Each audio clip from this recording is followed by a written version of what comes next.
Hey everyone, I'm Lynn with Lash, and today I'm going to show you guys how I do a fill. So when I start off with a fill, what I do is I'll get a microfiber brush and I will cleanse the lashes with a contact solution and primer to take off any makeup, oil, or dirt.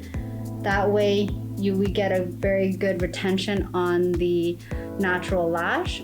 And then what I like to do is I like to remove any extensions that I have outgrown longer than 1 millimeter. So when it's to 2 to 3 millimeters, that's when I will do the banana peel and remove the extensions and put the proper length for that lashes. Okay, so a fill is super easy. Once you've removed all of the grown out extensions, all you have to do is just add the extensions on the lashes that have grown out and place them on. So make sure you are placing them on 1 millimeter away from the skin, so then they don't get any irritation or any pain from the extensions.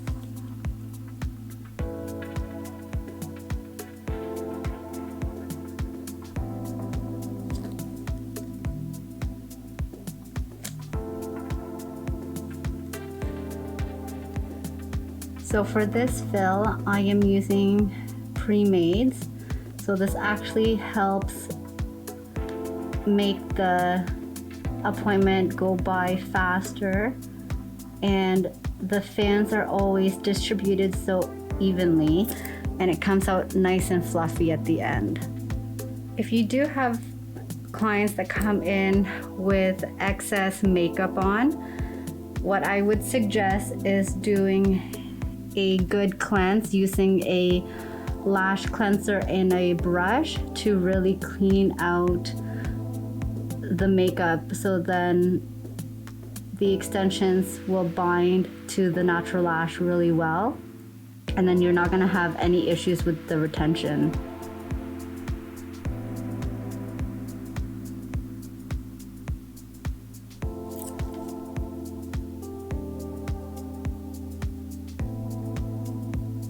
So when you are done with the set, what I like to do is when I'm using a sealant, what I'll do is I'll get a microfiber brush, put the sealant on the microfiber brush and just put it on the base of the extension rather than putting it all on the extension, because once you do that, you are going to lose the fans.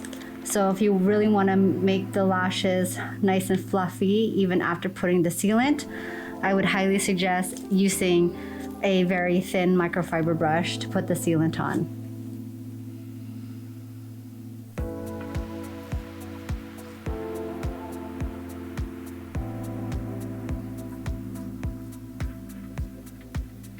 So if you guys have any other questions, please leave a comment below and I'd be happy to answer them for you, and I'll see you guys soon. Take care.